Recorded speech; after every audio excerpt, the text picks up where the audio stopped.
Junie B. Jones and That Meanie Jim's Birthday. Written by Barbara Park. Chapter 7. My Story This Time by Junie B. Jones. Principal is the boss of the school. He lives at the office. I have to go there when I am unruly. Unruly is the school word for not being ruly. There is a typing lady there. She isn't allowed to smile. Sit down, she said. She pointed at the blue chair. Yeah, only I don't actually like to sit there, remember that? 'Cause that is where the bad kids sit, and I am not even bad, I explained. I explain that to her every time I go there.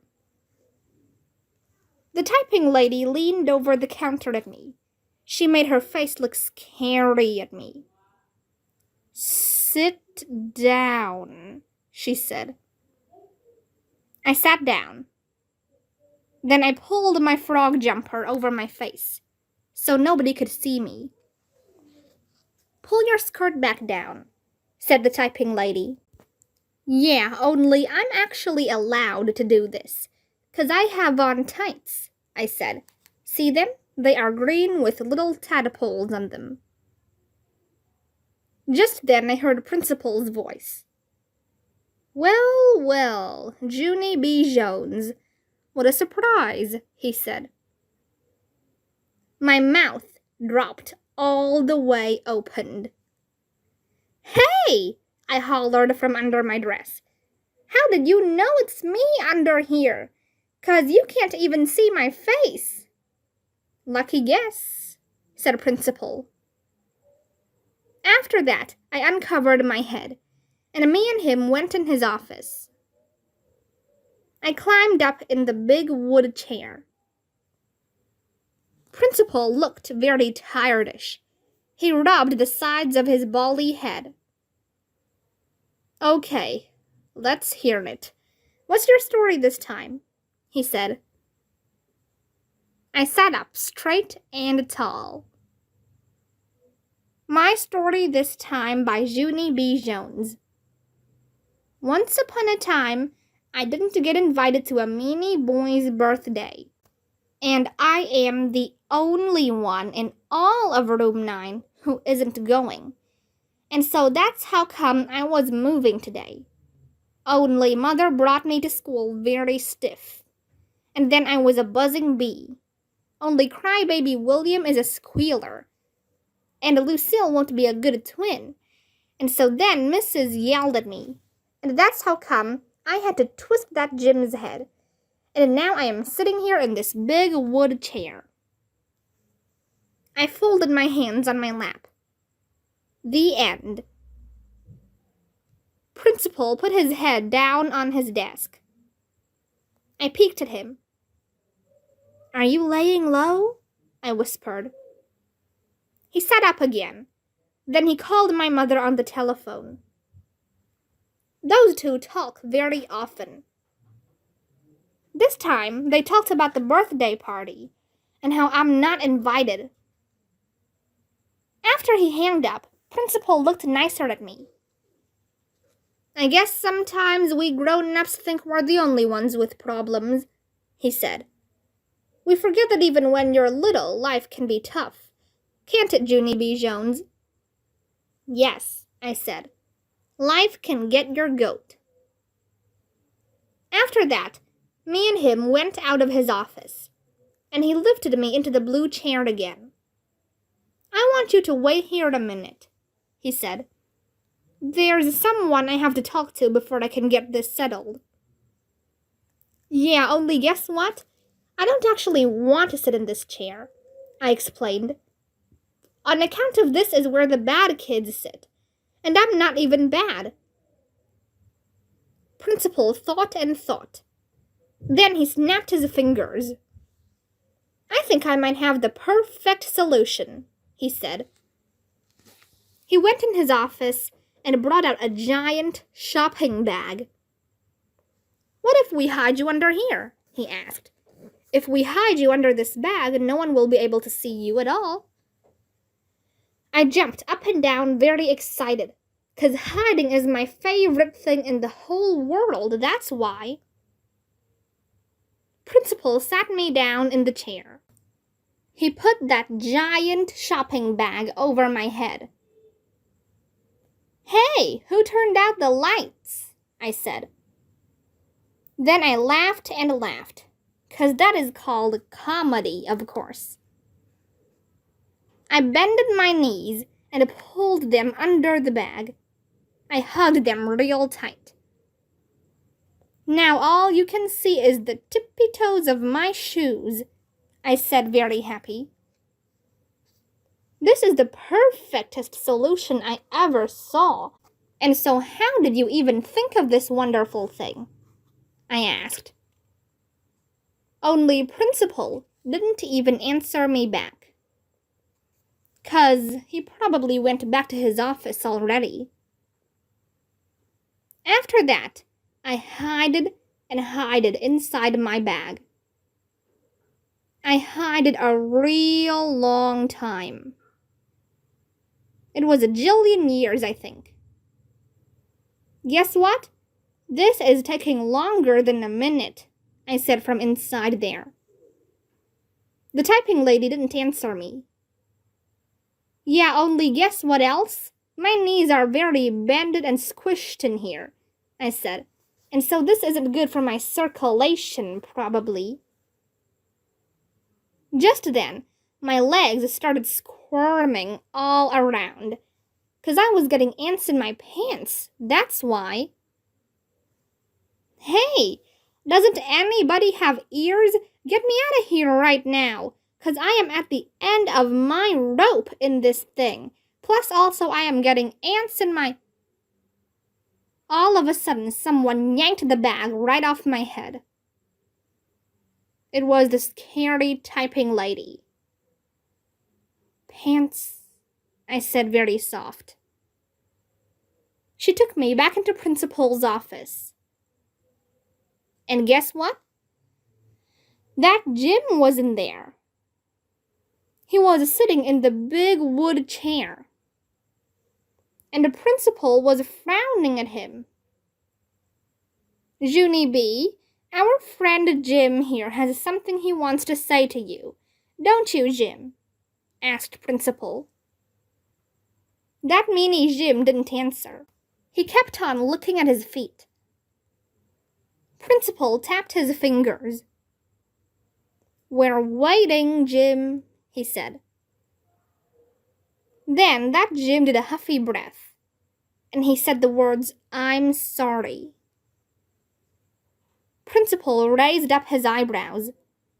Sorry for what, Jim? Tell Junie B what you're sorry for. That Jim stared at his feet some more. I'm sorry I didn't give her an invitation to my party, he said very grumpily. But your mother told you to, didn't she, Jim? Said Principal.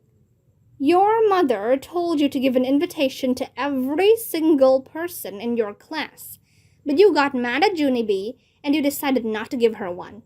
Isn't that right? That meanie boy did his shoulders up and down. I guess, he said real soft. Principal crossed his arms. And so what are you going to do to correct the problem? He asked. That Jim waited and waited. Then, all of a sudden, he got down from his chair. And he held out an invitation to me. My stomach did a flippy flop. For me? Is that really for me?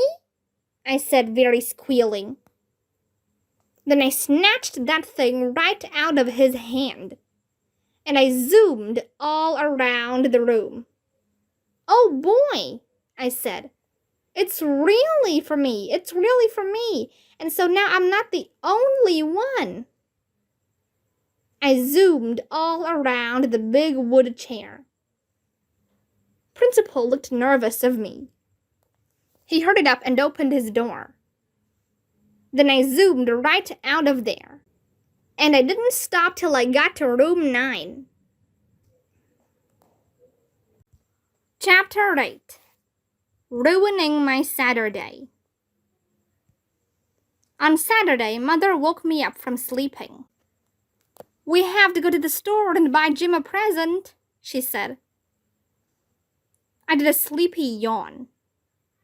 "Yeah, only I don't actually like that boy," I explained. "And so you can go by yourself, and I will trust your judgment." I pulled the covers over my head. Mother pulled them off again. Then she made me get dressed. And she made me eat a banana. And she made me go to the store with her. She holded my hand and pulled me behind her. "Since we don't know what he already has, let's get him something unusual," she said. "Let's get him greasy, grimy gopher guts. That is unusual," I said. Mother made a sick face. She pulled me through the store. We went past the bathroom stuff. I pointed. Let's get him that," I said. "That is unusual." Mother sucked in her cheeks. "We're not getting him a toilet brush," she said. She pulled me past the pet stuff. Let's get him that," I said. "That is unusual." But Mother said, "No choke chain." Just then, she pulled me past the tools. That's when my eyes popped right out of my head. Let's get him that! Look, Mother, look, I love that thing!" I ran to it speedy quick. It's a tool belt. See? It's just like Grandpa Miller's, only it's made for little children like me. See it, Mother? See this wonderful thing? Mother took it down off the shelf. "Look," I said. "It has a hammer and a screwdriver and some pliers and a flashlight and a real actual lever with a bubble in it. Plus, also, there's a pocket with nails in the front." I jumped all around. "Can I try it on? Can I? Please, Mother, please, please." Mother shook her head no. "We're not shopping for you today, Junie B. We're shopping for Jim, remember?" "I know it. I know we are shopping for that Jim," I said. "And so this can be for his birthday. Only first I have to try it on to see if it fits, 'cause him and me are both the same size, I bet." Finally, Mother fastened the tool belt on me. "Ooh, it has Velcro," I said. "I love this stickery stuff. Can we buy it? Please, Mother? Can we buy it and take it home to my house?" Mother thought and thought. "I don't know, Junie B. Something tells me this isn't a good idea. I'm afraid you'll want to keep it." "No, I won't. I won't want to keep it. I promise, Mother. I promise, I promise." And so finally, Mother gave in to me, and she bought the wonderful tool belt. I held it on my lap all the way home in the car. Then I ran into the house, and I zoomed to my room, and I put that thing on me again. "Now I can do odd jobs," I said, real thrilled. I took the hammer and tapped on my wall. Then I screwed a screw with the screwdriver. Plus, also, I twisted my teddy's nose off with the pliers. Only I actually didn't mean to do that one. I patted his head. "Breathe through your mouth," I said. Just then, Mother's voice hollered to me. "Junie B, it's time to take your bath, honey." I did a frown. 'cause Mother was a little mixed up, I think. I hollered back. Yeah, only I don't even have to take a bath today, on account of today is Saturday, and Saturday is my dirty day. Mother came in my room. I know today is a Saturday, Junie B, she said. But you're going to a birthday party, and when you go to a birthday party, you have to take a bath. Plus, we're going to have to wash and curl your hair. I backed up from her. No, I said, 'cause nobody even explained that to me before, and so that doesn't even make sense, on account of I hate that Meanie kid, so how come I have to get clean for him? Mother looked at the end of her rope. When you go to a party, you take a bath, period. End of discussion, she said. Then she left my room, and she went to start the tub. I sat on my bed very glum. Darn it, I said, 'cause that stupid boy is ruining my whole entire Saturday. Mother hollered some more. Junie B, could you bring me the tool belt, please? I need to get it wrapped. Darn it, I said again, 'cause I didn't even want to give that to him. I looked down at it. I touched all the wonderful tools. I love this darned thing, I said real sad. I'm waiting, shouted Mother. But I still didn't take it to her. Just then I heard the bath water turn off. My heart got very pumpy. Oh no, I said, 'cause now she's gonna come get me, and she will take my tool belt away, and she will wrap it up for that Meanie guy. I jumped off my bed and ran around my room. I gotta hide. I ran all over everywhere. Darn it, 'cause there's not even a good hiding place in this dumb room, I said. Junie B, Mother screamed. I heard her feet. They were coming for me, I think. Oh no, I said. Oh no. Then, all of a sudden, I quick grabbed my wonderful tool belt. And I zoomed to my door. And I nailed that thing shut with my hammer.